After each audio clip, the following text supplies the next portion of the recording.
Povo de Deus, boa tarde. Uma alegria nós estarmos começando mais um Felpancast. E hoje nosso segundo episódio para nós conversarmos sobre a masculinidade bíblica ainda dentro do nosso âmbito da sexualidade. E hoje nosso convidado especial é o JP Maia. E ele está aqui conosco para bater esse papo com a gente. E nós queremos convidar você para assistir tudo aquilo que vai ser conversado. Por isso, solta a vinheta.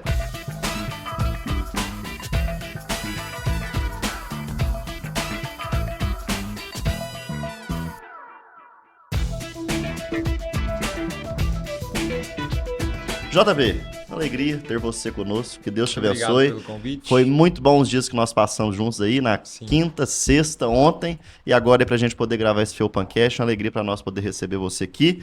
E eu queria que você pudesse aí se apresentar, dar boas-vindas aí pro pessoal, falar aqui um pouquinho de você, quem é você, o que que você faz, aí sua caminhada aí cristã.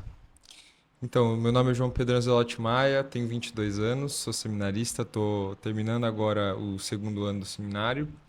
Eu trabalho com as redes sociais com conteúdo cristão, né, e teológico, principalmente com jovens, desde 2020, principalmente. E tenho alcançado aí, para a glória de Deus, essa geração de jovens que tem dificuldade em entender o Evangelho e as coisas do Senhor. Graças a Deus. O apóstolo Paulo escreve aos Coríntios, no capítulo 7, versículo 1. Portanto, meus amados irmãos, tendo tais promessas, purifiquemo-nos de toda impureza, tanto da carne como do espírito, aperfeiçoando a nossa santidade no temor de Deus. Amém. Né? A Bíblia de Estudo, NA, ela tem uma nota muito interessante que ela fala assim: a santidade envolve a purificação de todos os aspectos da nossa vida, incluindo o modo de os crentes tratarem e usarem seus corpos físicos, bem como a pureza no reino dos seus espíritos, afetando seus pensamentos e desejos anteriores. E esse é um dos motivos da gente estar trabalhando aí na esfera da sexualidade. Nosso último podcast, que vai ser lançado hoje, às 5 horas da tarde, hoje assim, né? A hora que você assistir não vai ser hoje, mas vai ser lançado às 5 horas da tarde, né? De hoje, dia 16 de outubro, né? É sobre sexualidade no âmbito geral. E o pastor Luiz Lacerda abordou aí sobre essa temática da sexualidade no âmbito geral, e hoje nós vamos caminhar para essa linha da masculinidade bíblica, né? Muito bom. Tem um livro, Masculinidade em Crise e Seus Efeitos na Igreja.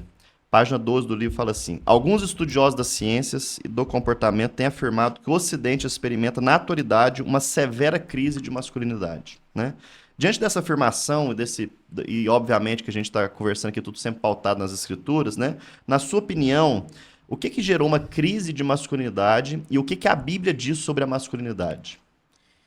Se a gente for fazer um panorama do porquê que deu errado, a gente precisa voltar para a queda sempre, né?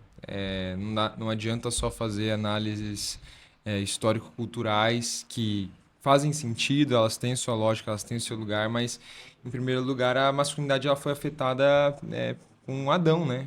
Na queda do homem no jardim. E se a gente for pegar um panorama mais recente, na verdade a masculinidade desde então tem sido distorcida, tem sido entregue a Satanás, por assim dizer, né? A gente tem movimentos aí, principalmente relacionados à Revolução Industrial e também, eu acredito, né, principalmente falando de igreja em contexto eclesiástico, do segundo grande despertamento ali nos Estados Unidos no começo do século XIX. Tanto pela saída dos homens com o começo das indústrias, então as mulheres permaneceram mais em casa, a gente houve inversões de papéis a partir desses movimentos, quanto também da ideia de sentimentalização ali no segundo grande despertamento nos Estados Unidos, que trouxe uma proximidade maior para as mulheres que naturalmente são mais sensíveis, né? Certo.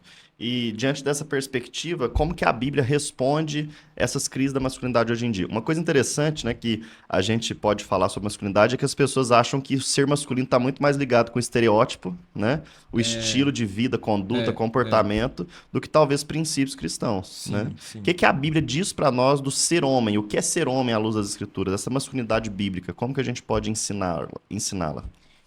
Então, essa perspectiva do contexto histórico que eu tinha falado, desses dois movimentos, ela tem muito a ver com efeitos culturais da masculinidade, né?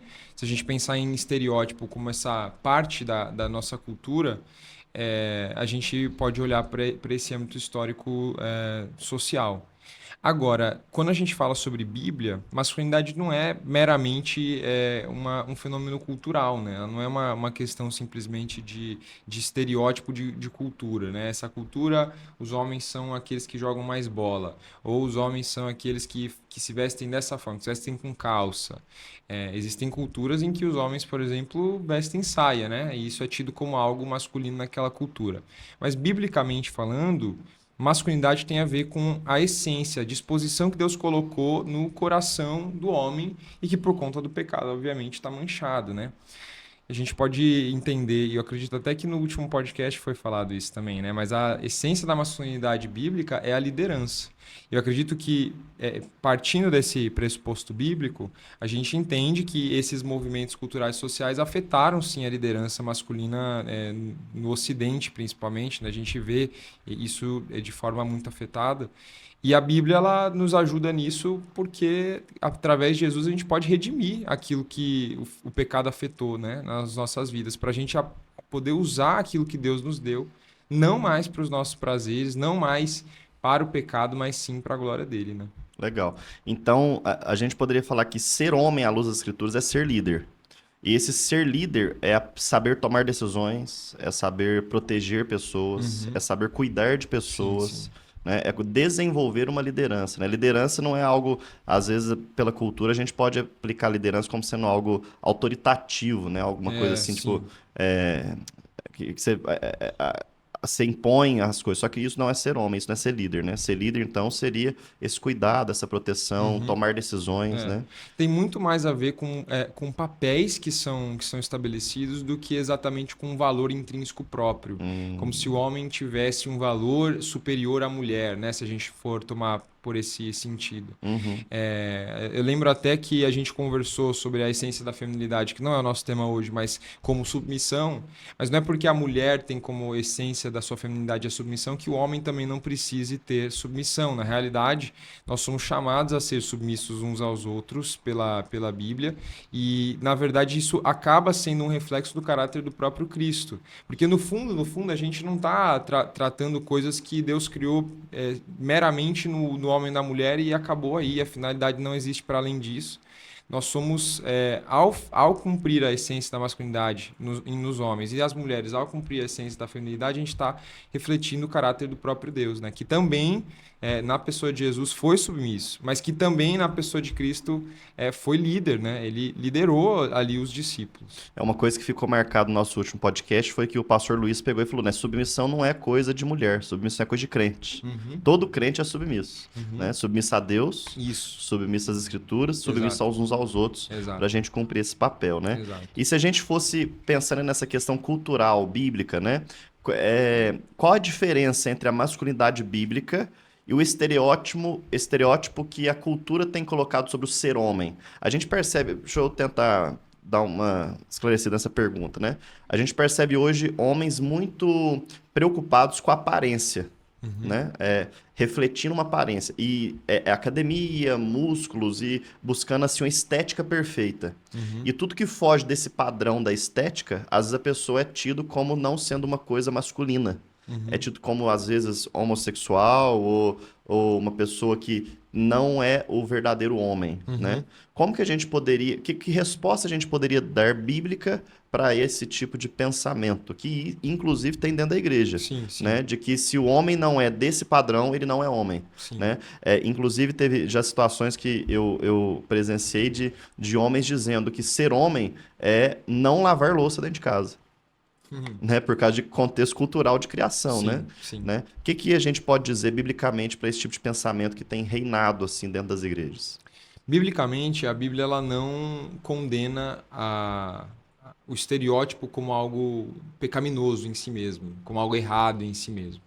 Ela reconhece que a cultura tem traços da queda, mas ela não reconhece que o estereótipo masculino pela cultura é ruim em si mesmo. Então, dizer que masculinidade tem a ver com essa questão dos músculos, essa questão de... A gente pensa muito em guerra, né? O homem como a parte mais agressiva ali. Isso em si não é uma coisa negativa para as escrituras, mas a gente vê que, como todos os meninos que a gente tem na igreja, às vezes não correspondem a esse estereótipo, o que a gente tem que comunicar a esse menino, em primeiro lugar, é que ele não se afaste dessa ideia como se ela fosse diabólica, né? Então, o estereótipo é ruim, então porque eu não me encaixo no estereótipo, ele é do mal, ele é do maligno.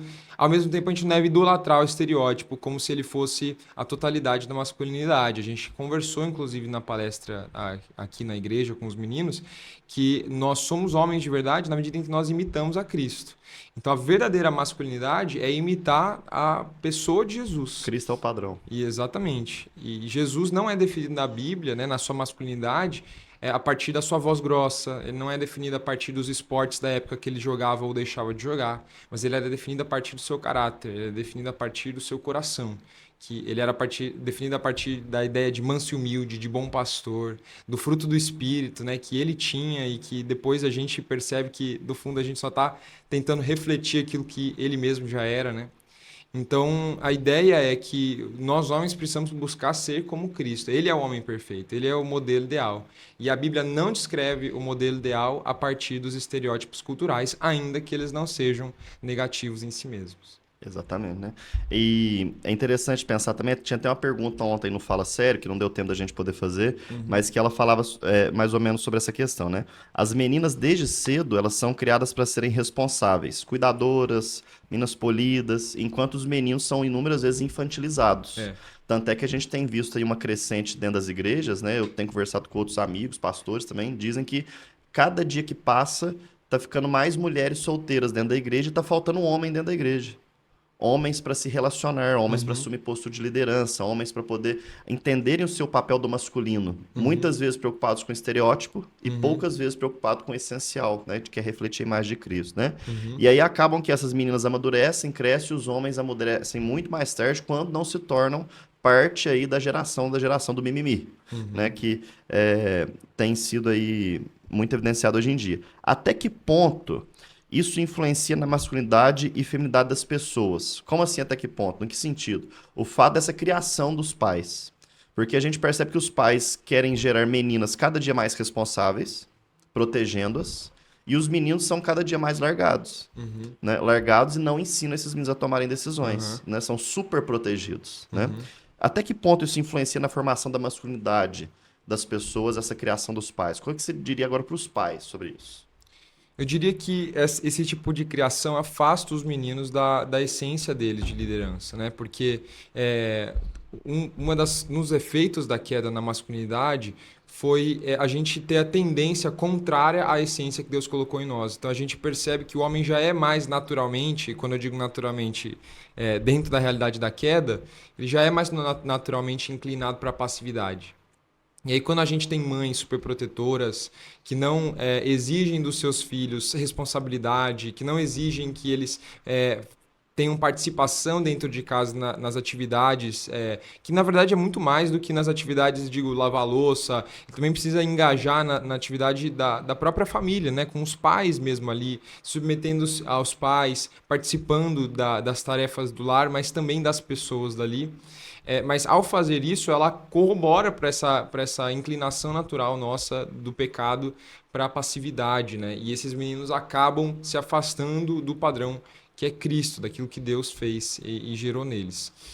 Por outro lado, as meninas, ainda que a gente possa, a gente não deve falar as mulheres não podem ter nenhum tipo de liderança, isso seria antibíblico de dizer, mas na medida em que as mães reforçam exatamente o oposto nas mulheres, a gente acaba tendo no futuro uma inversão de papéis, tanto dentro quanto fora de casa, e aí a gente vê casamentos que estão completamente bagunçados exatamente por essas crianças não terem aprendido ao longo de suas vidas sobre o que significava ser homem, sobre qual era o papel do homem dentro de casa e das meninas, consequentemente, qual era o papel delas. Então a gente acaba tendo uma inversão de papéis. E isso muitas vezes refletindo até a inversão de papéis dos próprios pais, né? Sim, De pais que não sabem exercer os seus papéis e isso. por isso influenciam os seus filhos a fazer o contrário, né? Exato. A gente vê homens, por exemplo, que ficam sentados, né, no sofá de casa, enquanto a esposa faz absolutamente tudo.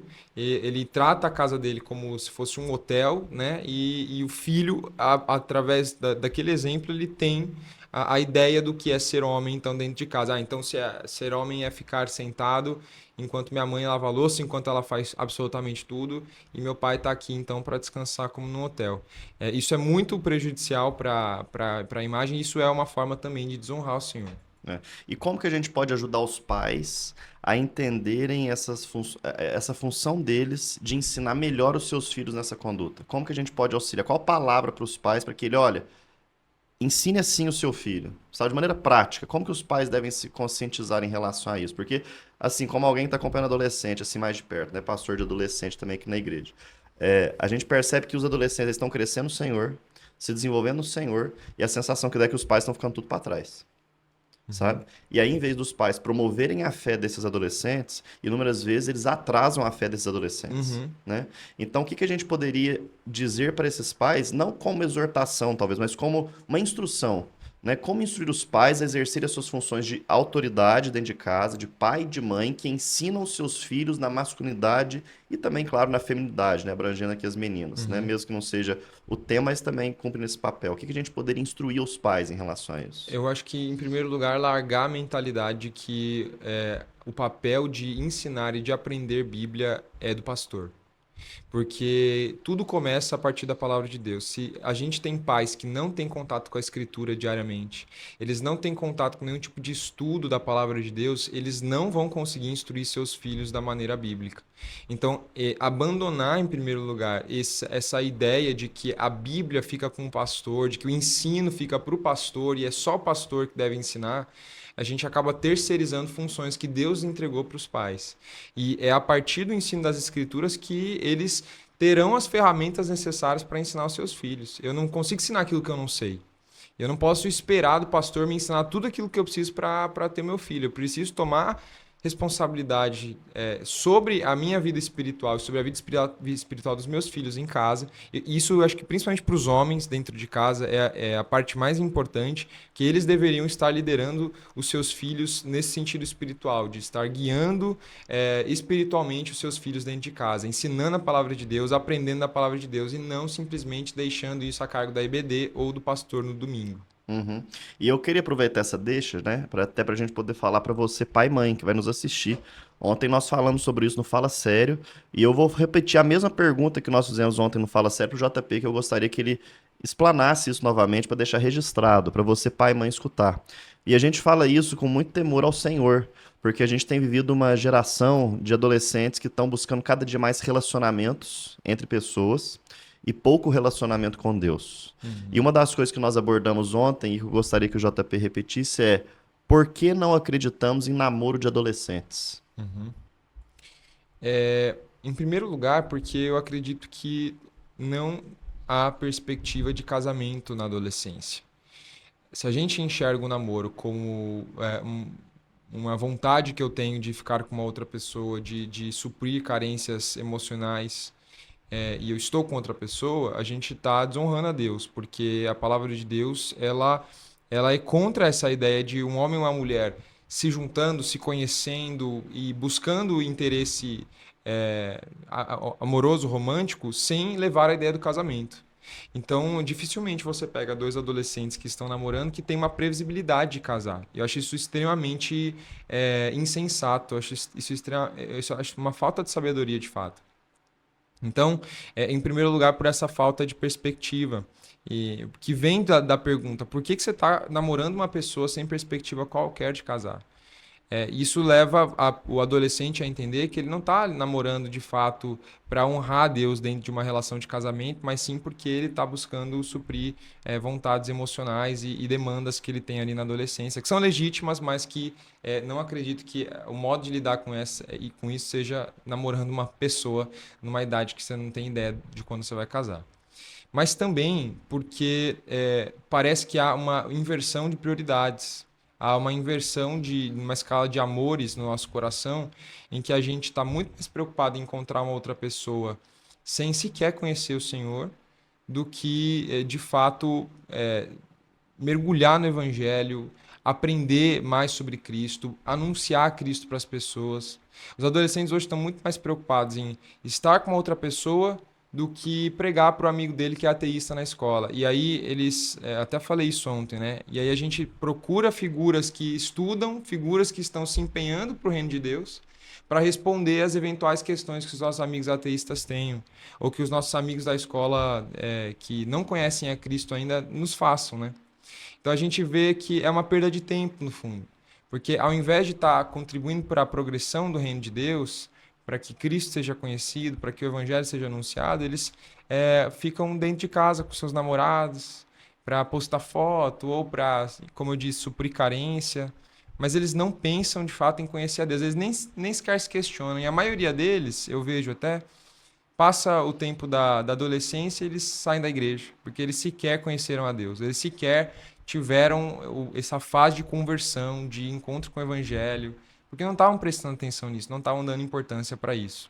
Então a adolescência deveria ser a fase que o menino, a menina tá pensando em Deus, está pensando em expandir o reino de Deus. Por quê? Porque é a fase que ele tem mais tempo livre para isso mesmo. É a fase em que ele tem energia suficiente para ir para campo missionário mesmo, para pregar na escola, para pregar para os parentes que ainda não conhecem a Deus. Mas eles ficam gastando tempo para si mesmos, para as próprias vontades, para os próprios desejos, né?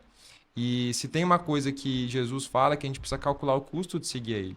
Há um custo de seguir a Jesus e a gente não está querendo pagar o preço desse custo, que é a negação de nós mesmos, é a negação das nossas vontades, por entender que há algo maior e melhor para ser feito para Deus. Paulo fala que enquanto o nosso corpo é de Deus, a gente tem que viver para o Senhor, para as coisas de Deus, para o reino de Deus, e não para uma outra pessoa. E parece que nessa mesma inversão de valores, os namorados acabam passando muito tempo juntos, acaba sendo aquela coisa que já afasta das amizades, já é aquela coisa que se afasta da igreja. Eu vejo que a maioria nem acaba saindo com os amigos depois do culto, não tem comunhão, não desenvolve relacionamentos.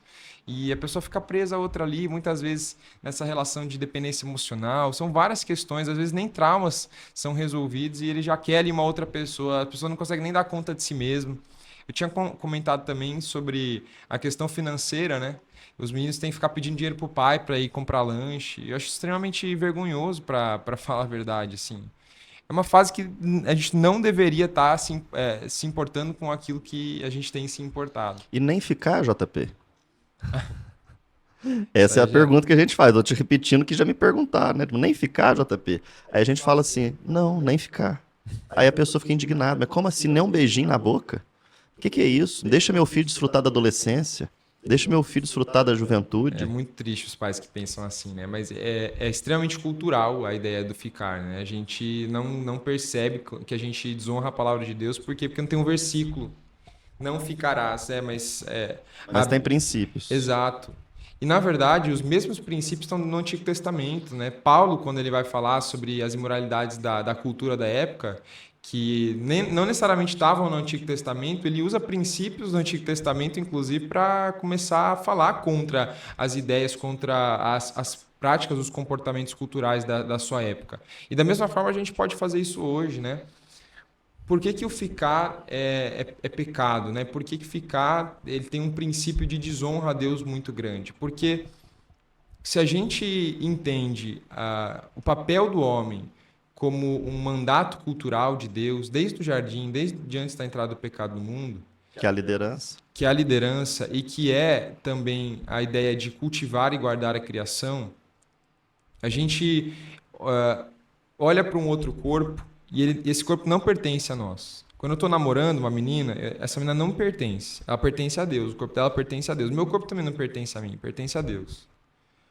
Agora, se eu sequer tenho um relacionamento que está encaminhando-se para um casamento, eu só estou ali pelo beijo, a lógica ali é uma lógica de autofelicidade, né? Uma lógica de autoprazer, de autocontentamento, né?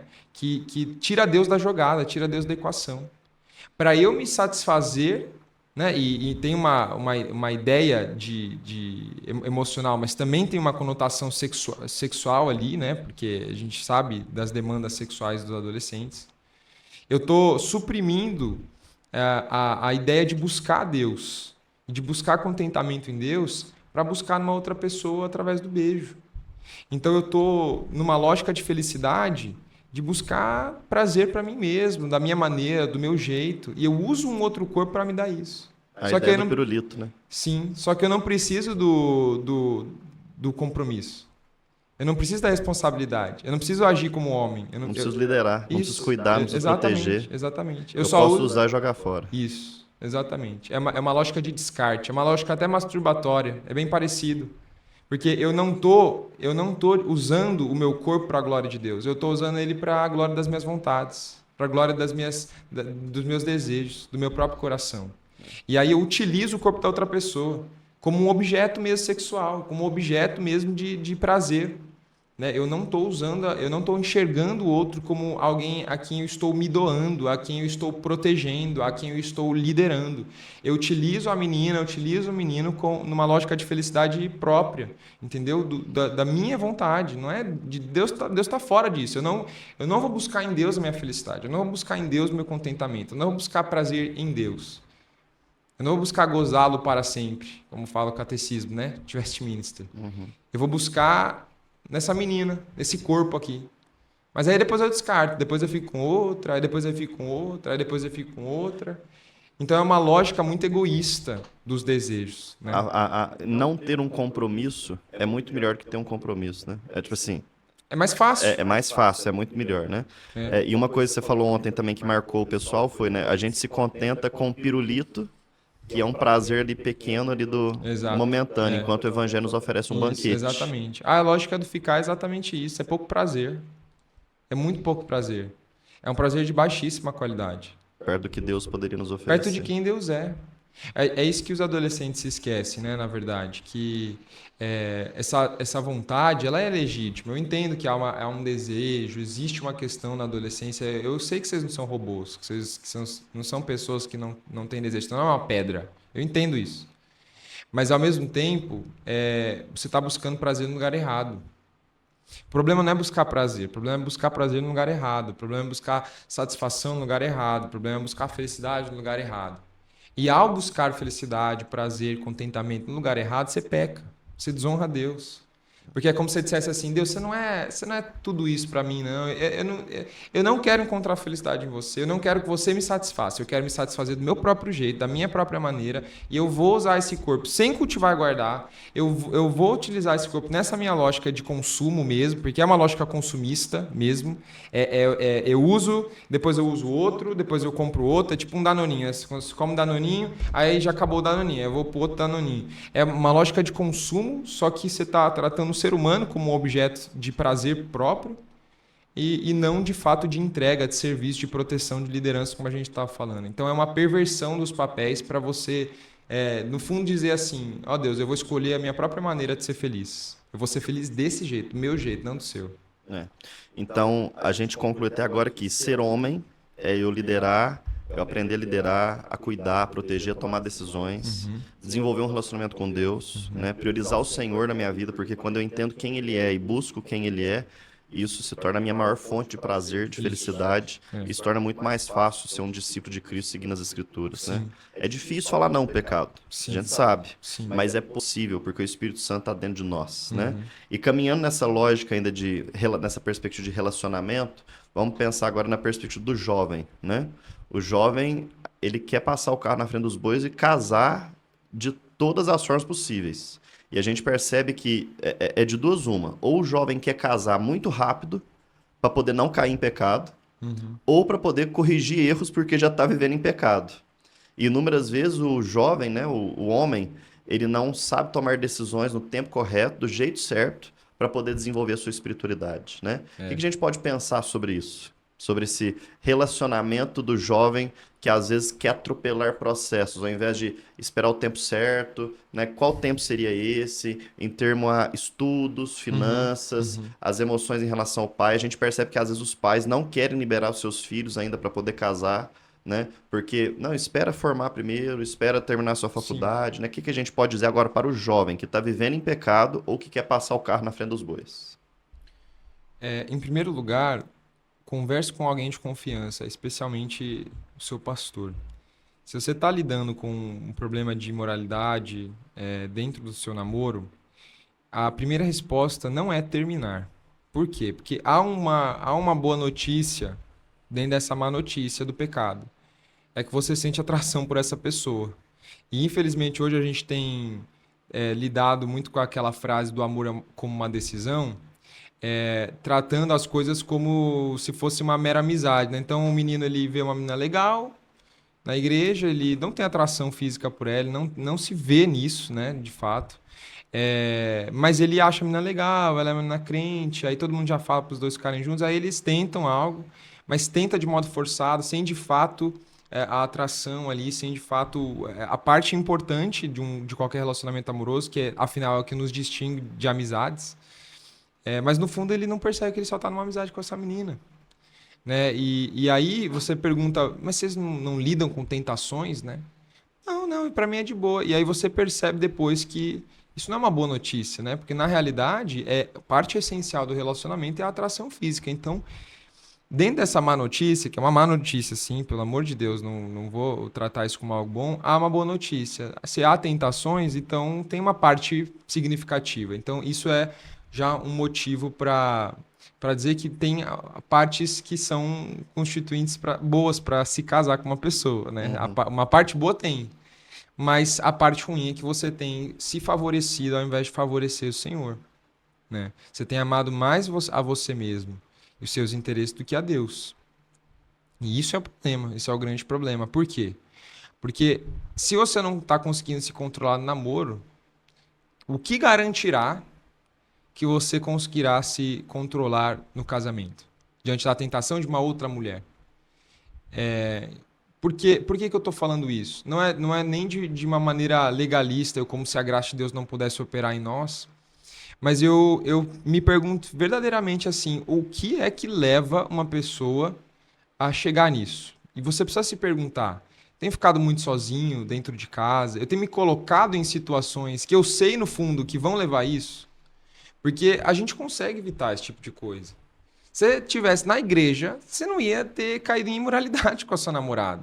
Porque as pessoas estão ali, porque há o temor dos homens nesse sentido também, mas existe um respeito, uma questão básica ali. Agora, você sai com a pessoa, você fica só você e ela em lugares que você sabe que você não deveria ficar, né? Em horários que você sabe que você não deveria estar.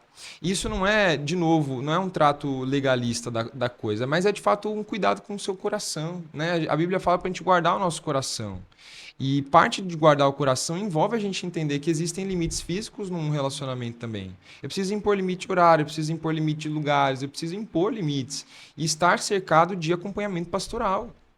Muitas vezes isso não acontece do dia para a noite. Eu vejo que a maioria dos meninos que caem já está ali numa dificuldade, já está se inclinando e cada vez mais, mas aí você não conversa com o seu pastor sobre sua dificuldade, Tem você medo, se né? esconde, exatamente. E aí você vai acaba e chega nesse lugar, mas não é algo que não poderia ser evitado, poderia ser evitado. Então, olhe para trás e veja aquilo que foi errado, aquilo que você fez de errado e converse com o seu pastor mesmo, né? Mas não acredito que, dependendo da situação que você tiver, isso seja um motivo também para casar. Ah, então agora eu caí, eu vou casar, porque casamento não é autossantificável, né? No sentido assim, eu vou casar, eu vou redimir a minha existência. Não é Não vou correção de rota, né? Exato, exatamente. Casamento não é o lugar em que você vai deixar de ter problemas na sua vida, né? E isso é uma Pelo coisa, contrário, às vezes os problemas eles afloram ainda mais, é se não forem verdade. tratados da forma correta. Exatamente. Às vezes um problema que o menino tem de pornografia no namoro, ele acha que ele vai resolver quando ele estiver tendo relação sexual com a esposa, Não e ele não vai. tem. Por quê? Porque a masturbação, a pornografia são mais fáceis. Elas dão menos trabalho. E eu falo isso não por experiência própria, mas por ouvir muitos homens casados que lidaram com isso, eles falavam, olha, a pornografia é muito mais fácil do que fazer sexo com a minha esposa. Então o homem continua recorrendo, ele não para, mesmo que ele tenha relação sexual com a esposa. Eu já ouvi casos de homens que depois da relação sexual eles iam pro banheiro e eles se masturbavam, ou eles assistiam pornografia. Por quê? Porque é uma coisa que é um hábito que você cria, e além desse hábito, existem questões ali no seu coração que precisam ser tratadas também, mas que não é a relação sexual que vai curar isso. A relação sexual não cura problema de pornografia, a relação sexual não cura problema de masturbação. Então a gente precisa olhar para o nosso coração antes de tomar essa decisão do casamento, porque muitas vezes a gente coloca a expectativa de que, estou fazendo tudo errado agora, eu vou casar e aí vai tudo dar certo. E na verdade, não. Você vai estar, como você falou, né, aflorando os problemas que você já tem. E isso vai ser pior, porque agora você é um com a pessoa. Agora você tem que ser responsável pela vida da sua esposa. Agora você, mulher, vai ser auxiliadora do seu marido. Agora o divórcio não é mais uma questão. Não, não deve ser. Entendeu? Agora não é qualquer briguinha que, tá bom, agora eu vou separar, não vou mais ficar com ele. Então, existe uma carga de responsabilidade no casamento que vocês não estavam tendo no namoro, e que é natural, né? O casamento vai exigir isso de vocês, vai exigir sacrifício, vai exigir uma série de doações, sem que você, às vezes, queira fazer isso, mas, de fato, negando a si mesmo. Então, tanto que eu falei, né, na palestra também, que o casamento é a morte para si. Quando você casa, você morre para você mesmo. Então, isso precisa ser tratado em gabinete pastoral, isso precisa ter acompanhamento. Casais de namorados que não têm acompanhamento pastoral, eu temo que haverão vários problemas no casamento. Porque não há acompanhamento e vocês precisam tratar, o coração de vocês precisa ser tratado. O coração de vocês precisa ser moldado na palavra de Deus. E se vocês não tiverem acompanhamento, é muito fácil cair em imoralidade. É muito fácil fazer aquilo que é errado. E depois as consequências negativas vão ser colhidas dentro do casamento. Com certeza, né? Homem tem que liderar, homem tem que proteger, homem tem que cuidar. Homem tem que amar, Exato. como Cristo amou a igreja. Sim. E homens que são ciumentos. Jovens que já namoram e apresentam um ciúme excessivo pela namorada. E aí a gente não, eu sei que não, né? Mas o pessoal acha que, vai casar, vai melhorar. As coisas, na verdade, elas intensificam e pioram, né? De novo, Homem né? ciumento. O que você me diz sobre isso? A Bíblia fala que a gente não pode arder em ciúmes, né? Se é um mandamento, a gente desonra a Deus quando a gente arde em ciúmes pela nossa mulher. Talvez isso seja uma série de inseguranças que ele tem, e não dá para entender caso a caso aqui, não dá para pegar uma planilha e falar, isso aqui é por isso, por isso e por isso. Mas eu entendo que haja uma segurança, sim, com relação à mulher, e isso precisa ser tratado também em gabinete pastoral, acredito. Mas você precisa entender que, ao fazer isso, você não está sendo um bom exemplo de homem. Porque isso não é proteção da mulher. O ciúmes exagerado é o oposto, na verdade, da proteção. Ele é a tentativa de cumprir o papel de Deus, muitas vezes até na vida da sua namorada, né? E de tomar uma posição que você, como namorado, não deveria estar tomando. Porque a gente esquece que namoro não é casamento também, né? Então existe, sim, uma parte... do relacionamento em que o homem ele vai sim se entregar pela mulher, ele tem que cuidar da mulher, e é óbvio que você ter o cuidado com a sua esposa envolverá, obviamente, ressalvas com relação a algumas situações, né? Mas esse ciúmes excessivo, essa possessividade, ela demonstra que você está querendo tomar o lugar de Deus, né? Você tá exercendo seu papel de liderança de modo descontrolado, né? De modo, de fato, pecaminoso. Por quê? Porque Deus te pede para não arder em ciúmes, né? Essa sua insegurança, ela demonstra uma série de coisas que mostram que você não confia tanto assim em Deus, que você talvez não confie tanto assim nela, na menina, né? Então, isso precisa também ser tratado em gabinete, não tem muito por onde sair, Motivo para término, não? Ou depende? Eu acho que depende. Eu já vi casos de ciúmes excessivos que não findavam em nada físico, mas eu já vi casos de meninos extremamente ciumentos que eram agressivos. E para mim, a agressividade é, número 1, causas de termine. Não fique com esse homem. Porque se você espera que no casamento vai melhorar, eu acho que tem uma coisa que a gente precisa entender sobre casamento. Casamento não é promessa de que a pessoa será melhor. Fala, Jeová. Essa ideia assim de, olha, mas ele vai melhorar quando a gente casar, mas tudo vai ser melhor. Você não tem essa garantia. Você não tem essa garantia.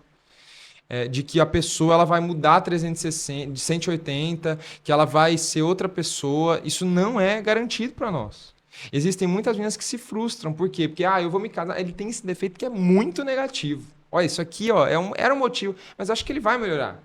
Eu acho que acho que vai ser diferente lá no casamento. E elas se encontram depois infelizes num casamento que poderia estar sendo uma bênção, poderia estar sendo extremamente de crescimento para esse casal, mas na verdade a menina está lá sofrendo com os mesmos problemas e ela provavelmente, possivelmente vai continuar sofrendo com isso pro resto da vida. Então a gente precisa... Insista em tentar fazer dar certo. Isso, exatamente. E é um perigo, né? É um perigo. Então esse ciúmes excessivo, ele é muito perigoso. Porque o homem, você pode encontrar facilmente homens agressivos que são ciumentos. E isso eu acredito que não deve ser algo tolerável. É isso aí. Então, vamos tentar resumir isso que a gente falou na seguinte pergunta. Para um jovem adolescente, como desenvolver a sua maturidade bíblica na adolescência e na juventude, tanto para adolescentes e jovens, de maneira prática, como a gente pode nos tornar homens mais maduros e mais parecidos com Cristo? É exatamente isso. A maturidade é a semelhança com Cristo. E isso acontece, obviamente, com a operação da graça de Deus em nós, através dos meios de graça de Deus. Por meio da igreja local, por meio do nosso acompanhamento, do discipulado com o nosso pastor, com o nosso líder. Acontece por meio do nosso contato com a palavra de Deus, com a pregação da palavra de Deus na igreja. Quantas vezes a gente não sai da igreja confrontado pela palavra de Deus e a gente se vê, depois de um tempo, transformados em comportamentos, em atitudes, pela pregação fiel das Escrituras, né, na nossa vida. Então, confiar nos meios de graça de Deus, confiar no Senhor que nos amadurece e que nos torna semelhantes a Cristo, por meio da nossa devoção a Ele diária, mas também por meio da igreja do Senhor. JP, eu vou te fazer algumas perguntas do Fala Sério de ontem que não foram respondidas, que não conseguimos responder, Beleza. mas são necessárias, né? Num relacionamento de denominações diferentes, após o casamento, quem vai para a igreja de quem? Boa pergunta. Eu já conheci os dois tipos de casos, assim, de pessoas que estavam em denominações distintas e a mulher acompanhou o marido, mas também já conheci casos em que o marido acompanhou a mulher. Eu acredito que isso é uma coisa muito Relativa, delicada, né? né? Não dá para você falar, mesmo porque a gente não acredita, nós como protestantes, não acreditamos que a salvação está numa denominação. Nós acreditamos que a denominação está no Senhor Jesus. Não, A a salvação. salvação. Olha que doido. Mas, obviamente que isso deve ser tomado como uma decisão mútua, né? Os dois precisam conversar sobre isso. Tomar cuidado com a ideia de submissão, com a mulher ficar quieta e não dar a opinião dela, porque, na verdade, isso não é submissão. É óbvio que há uma disposição, sim, muitas vezes para ceder, mas pode ser que também o homem acompanhe a mulher na sua igreja. Não existe uma regra bíblica para isso. A Bíblia não tem uma instrução clara sobre essa questão. E como a gente sabe, o importante é estar numa igreja saudável. Se você se vê, às vezes, numa igreja não saudável, junto com o seu cônjuge ali, você vai, olha, minha igreja não é bíblica, ela não prega Cristo, ela não é cristocêntrica, então aqui não dá para a gente ficar. Quem sabe, às vezes, os dois até nem ficam na igreja um do outro, né? Eu já vi isso também. Às vezes por mudar de cidade, alguma questão assim. Então, é de fato algo que vocês vão ter que, partindo do princípio de que a igreja dos dois é saudável, decidir entre os dois mesmo, né? Diante dos dilemas que têm sido vistos aí na sociedade hoje, ideologia de gênero, né, as militâncias que têm se levantado em termos da sexualidade, como um homem cristão deve se posicionar? Com relação às ideias contrárias ao evangelho? Sim, como nós nos posicionarmos diante dessas ideologias e movimentos militantes que têm se levantado? Eu acredito que a melhor forma de se posicionar contra a cultura seja buscando ser testemunhas de Cristo, mas não só nos termos de fala, não só falando sobre Cristo. A nossa conduta já é um ato contracultural. A conduta cristã é um ato contracultural. Então, a vida que nós levamos em fidelidade às nossas esposas, em fidelidade ao Senhor, em comunhão, né, mesmo com a igreja, em vivência do Evangelho, em busca por santificação. Quando a gente se preocupa com a nossa caminhada com o Senhor, nós já estamos num ato contracultural. A gente já está agindo contra a cultura, contra as ideias contrárias ao Evangelho. Então, a nossa atitude já é luz para o mundo. As pessoas já podem enxergar, através das nossas atitudes, do nosso estilo de vida, algo diferente. Uma contra-maré, né, de fato. Mas, obviamente, que com as nossas palavras também. Eu só não acredito que se posicionar contra a cultura seja forçar o cristianismo, forçar o evangelho Goela nas abaixo. pessoas, né? Exatamente. Ser contracultural é anunciar o evangelho, é anunciar Cristo para as pessoas. E em oportunidades, né, que você tiver. Sempre há tempo oportuno para pregar o evangelho, para a pregação do evangelho. Isso é um ato contracultural também. Mas entendendo e respeitando sempre as individualidades, as pessoas, e principalmente agindo como um cristão deve agir. Porque se há algo que a gente tem enfrentado muita dificuldade hoje, são os cristãos hipócritas, né? As pessoas que utilizam dos maus exemplos cristãos para afirmar, não tem nada diferente no cristianismo, tá vendo? É tudo as mesmas pessoas. E é óbvio que nós somos pecadores. Muitas vezes na igreja tem os piores pecadores, pior que gente no mundo, é verdade. Mas nós precisamos ter atitudes distintas do mundo, um estilo de vida diferente para que as pessoas enxerguem. E eu não estou falando de roupa, não, estou falando de usos e costumes, eu estou falando de fato de agir com justiça, agir com sabedoria, agir com entrega, né, com doação, com sacrifício, que são coisas que estão faltando muito no mundo. O mundo é muito egoísta, as pessoas pensam muito em si mesmas. Quando nós agimos em entrega, em sacrifício uns pelos outros, quando nós amamos uns aos outros, Jesus fala, né, que o mundo vai conhecer a Ele. Sou homem, mas passei a me interessar por outro menino, uma pessoa do mesmo sexo, né? Isto define a minha sexualidade, a minha identidade? Veja bem, isso diz algumas coisas sobre você. Quando eu falo, por exemplo, eu sou brasileiro, eu estou dizendo algo sobre a minha identidade, sobre a minha pessoa, que é relevante sobre mim, que diz muitas coisas sobre mim, que explica muita coisa sobre a minha vida. Mas quando eu te pergunto, ser brasileiro é quem eu sou? É como Deus me vê? Né? É quem eu sou na minha identidade última, assim, é quem eu sou como fundamento último, como algo que é imutável, é intransferível, é o fundamento da minha existência. Ser brasileiro é quem eu sou, é como Deus me vê? E a resposta é obviamente não. Se eu falo eu sou branco, ser branco é uma informação relevante sobre mim? Eu posso falar sobre ser branco, posso falar sobre as influências que isso tem na minha vida. Mas ser branco é como Deus me vê? É o fundamento último da minha existência? E de novo a resposta é não. É a mesma coisa se eu falasse da minha profissão ou do meu ministério. Olha, eu sou mestre na igreja. Eu ensino a palavra de Deus. Isso é uma informação relevante sobre mim? Sim. Eu posso falar para as pessoas sobre isso. Explica muita coisa sobre a minha vida? Explica muita coisa sobre a minha vida. Mas ser mestre é quem eu sou como fundamento último? A resposta é não. A mesma coisa sobre as atrações. Todos os seres humanos têm atrações que podem nos levar ao pecado. A atração pelo mesmo sexo tem a mesma essência, por assim dizer. Ela é um ato involuntário, né? Não é um ato, ela é uma coisa involuntária. Eu não escolho o que eu sinto, mas eu escolho o que eu faço com o que eu sinto. E o discipulado com Cristo é aprender a viver pelo que eu creio E não pelo que sente. e não pelo que eu sinto. Enquanto eu convivo com coisas que eu sinto. Mas que podem mudar, muitas delas vão mudar. Eu não sei quais vão mudar, quando vai mudar, eu não controlo isso. Ou seja, Mas, o sentimento não define a identidade. exato. Eu não estou negando isso que esse menino precisa entender. Por que eu estava falando sobre ser brasileiro, sobre ser branco, sobre ser mestre? Porque ter atração pelo mesmo sexo é uma informação relevante sobre você? Sim. Ela explica muita coisa da sua vida? Explica. Mas ela é como Deus te vê? Não. Deus não te vê a partir da sua atração. A sua atração, portanto, não tem... E isso é bíblico, né? Biblicamente falando, a Bíblia não reconhece a identidade gay. Não existe essa palavra lá. Porque esses são termos do século XIX e XX. Homossexualidade, heterossexualidade não existiam, né? Enquanto termos no primeiro século. Então, quando a Bíblia fala de homossexualidade, ela fala de comportamento, ela não fala de atração.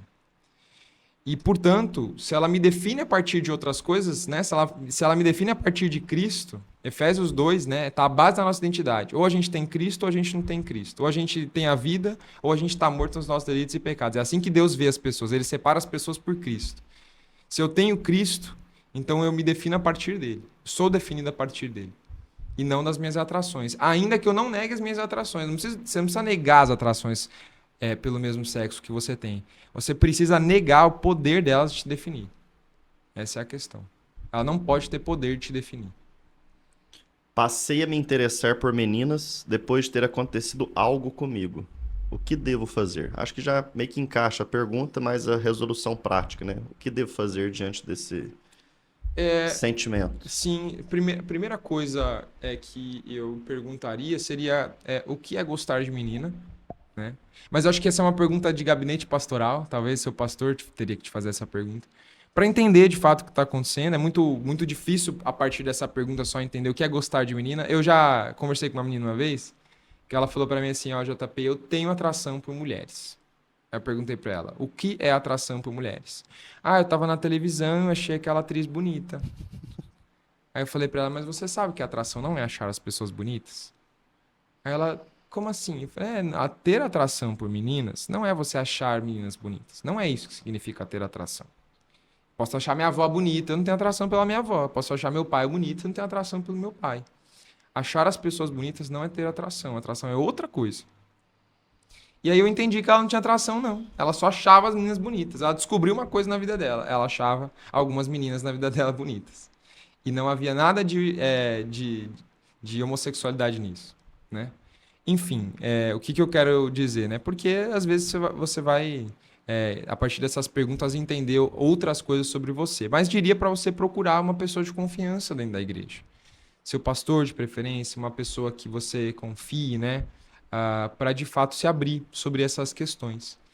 Mas, de novo, não deixe, se isso for de fato uma atração, isso não pode ter o poder de te definir e nem ter o poder de definir o que você vai fazer. Ao mesmo tempo que sua atração não é uma escolha, ela não é mandatária. Você escolhe o que você faz com sua atração. A atração não te obriga a nada, né? Então, você não é obrigado a agir de acordo com as suas emoções, nem com seus sentimentos, né? Porque eu acordo de manhã com preguiça de ir para a escola, que eu vou deixar de ir para a escola só porque eu estou com preguiça. Existe o mesmo princípio. As minhas atrações, que também são involuntárias, eu não escolho sentir o que eu sinto, elas não me obrigam a nada. Mas então, de tudo que a gente conversou e retomando aí sobre a masculinidade, ser homem, biblicamente, é liderar, é guardar, é cultivar e guardar, liderar, proteger, cuidar, amar, é morrer para si mesmo. Isso a gente já pode começar desde já. A gente não precisa casar para poder aprender a ser homem. Isso. A gente aprende a ser homem desde já, a partir do momento que a gente entende o evangelho. Algum livro que você gostaria de indicar? Aí eu queria que você indicasse o seu livro, primeiramente, e algum livro que possa tratar aí sobre a masculinidade para quem quiser ler, buscar mais conhecimento. Sim, o meu livro é O Bem Supremo do Evangelho e Como Ele Redime Todas as Coisas. Está disponível na Amazon para vocês comprarem. Ele fala sobre o Evangelho numa perspectiva de glória de Deus, de entendimento de quem é Cristo, o que nós ganhamos no Evangelho, por que nós precisamos ser salvos. E ele dá um panorama muito bom para entender a nossa necessidade pela semelhança a Cristo. Mas um livro sobre masculinidade que eu já li, que na verdade tem as bases para a ideia de cultivar e guardar, é o Homens de Verdade. Homens de Verdade, do Richard Phillips. Phillips, Tá vendo? exatamente. A merchan aqui, ó. Já A vai gente em conjunto, a gente até lemos o livro, tá vendo? A gente leu o livro e eu nem sabia, eu descobri ontem, acho que você tinha lido esse livro. E é muito bom esse livro, excelente também. Ele não traça a masculinidade a partir dos estereótipos culturais, como a gente disse, não são negativos, mas ele traça a partir da perspectiva bíblica, né? De cultivar e guardar a criação. Então ele vai para antes da realidade do pecado para mostrar o papel do homem ali. O que é ser homem, né? Muito bom. Alguma dica aí de estudo, de prática para devocional, para que os homens aí aprendam a se dedicar mais no estudo da teologia, da palavra de Deus? Cara, eu diria para vocês ouvirem bons mestres. Na internet tem muita coisa boa hoje, graças a Deus. Eu comecei estudando na internet mesmo. Augustus Nicodemos, Joninhas, Heber Campos Júnior, né? Pessoal muito bom aí que tem várias aulas grátis assim no YouTube, gravadas assim de igreja, de instituto. O Charles Spurgeon, né? A escola Charles Spurgeon tem muito vídeo bom. Eu lembro de assistir uma série excelente sobre política deles. Livros também, né? A biblioteca do seu pastor e da sua igreja, com certeza está disponível para você Eu já, aí, para eu já parei de aprender. emprestar livro. Sabe por quê? Os livros eles vão e eles não voltam. Ah, Vão pastor? e não Sério? volta. Tá tendo um pecado aqui na igreja. É o pecado que eu acho que é da mentira, falar que não pegou o livro. Olha Tá vendo que só. horror? Irmão, isso não é esse homem não, irmão. E sabe que é o problema? Eu esqueço pra quem que eu emprestei. Olha. Eu Tem que esqueço começar a criar quem... uma planilha agora. Vai ter Cria que... uma planilha no Agora eu Notion. vou ter o Notion. O Notion vai mudar minha vida, né? E também queria indicar o curso do JP. Maturidade, não é isso? Uma Tá resposta escrito cristã. Maturidade, uma resposta cristã. Se você acessar o Instagram do JP lá, JP Maia, você vai ver que de tempos em tempos ele abre o curso dele para você se inscrever e Sim, você participar aí do livro do livro, do curso. Larai, hein? Do curso Maturidade Cristã. E lá o JP ensina aí sobre masculinidade, sobre feminilidade, sobre sexualidade, caminhando agora também na apologética, né, cristã, em termos aí da filosofia, cristianismo, cosmovisão, é muito importante, né? Homens de verdade lideram, cultivam, guardam, protegem, amam, morrem para si e principalmente dependem de Deus. Amém. Né? É isso aí. Eu quero convidar você a se conectar aí nas nossas redes sociais, nosso Spotify, nosso YouTube, onde será postado aí nossos vídeos, nossas gravações que nós temos feito. Fique conectado conosco. Tem sido um tempo muito precioso e nós queremos continuar falando desse assunto. Nossa próxima convidada será... Posso falar? Pode, né? Nossa próxima convidada será a Isabelle Furtado, lá da PIB Passos, para nós falarmos sobre feminilidade bíblica. E a Isa tem um testemunho muito bacana sobre feminilidade. Ela não falou ontem, não fala sério, porque não era o momento, mas ela tem um testemunho muito bacana de como Deus ensinou ela a ser mulher, né? Amém. Antes, durante o casamento dela. Então tem sido um tempo muito especial. Fica ligado aí nos próximos podcasts. E compartilha, segue o canal da gente, Felpan, compartilha aí os episódios para que muitas pessoas possam aprender biblicamente sobre os assuntos que nós temos falado, porque o nosso desejo é que Cristo seja forjado no coração de todos vocês. E, você tá falando comigo, Ana Flávia? Não? Ah, então tá bom. É assim, elas vão falando comigo, elas acham que eu vou deduzir as coisas. Eu vou te contar uma coisa. Ela fica dando tchau pra gente lá de trás. Eu vou te contar essa Ana Flávia. Eu só não vou fazer aqui o que eu queria fazer, porque senão ela vai ficar chateada comigo depois. JP, muito obrigado. Obrigado aí por ter aceitado nosso convite. Obrigado a você. Que Deus te abençoe. Amém. Espero que o ano que vem possamos estar juntos novamente, né? Amém. Guardando aí nossas possibilidades. Se Deus E quiser. que Deus continue te abençoando para que você sirva o reino como você tem servido. Obrigado por ser voz de Deus nessa geração. Nós precisamos de homens comprometidos com o Evangelho e você tem sido um desses homens comprometidos com o Evangelho. E a gente percebe isso na sua vida, percebe no seu testemunho. Antes eu te conhecia de ouvir falar, agora os meus olhos podem te ver. E a gente pode evidenciar que Cristo tem sido exaltado através da sua vida. E eu louvo a Glória a Deus Deus. pela oportunidade de a gente estar junto, ter nos conhecido. Glória a Deus. E que Deus abençoe todos vocês. Vou deixar o JP dar as palavras finais aí para despedir do pessoal. Lembrem-se do que a gente falou. Masculinidade é essencialmente a semelhança com Cristo, o homem perfeito. E Deus abençoe vocês. Leiam a Bíblia, treinem, façam devocional, sirvam a igreja de vocês. Não fiquem pensando em namoro na adolescência e que o Senhor console todos os corações quebrados aí, com meninas e meninos que te defraudaram. Amém. E que a gente termine falando as palavras do próprio apóstolo Paulo. Que Cristo habite plenamente, ricamente em cada um de nós, nos nossos corações, nas nossas Amém. vidas. Né? E se a gente fosse terminar lembrando a musiquinha da tia Patrícia. Leia a Bíblia e faça oração. Já viu essa? Não. Faça oração, faça oração. Leia a Bíblia e faça oração se quiser crescer. Tá vendo? Deus abençoe todo mundo, da cabeça aos pés, para não sobrar lugar pro diabo. Um forte abraço, fiquem com Deus.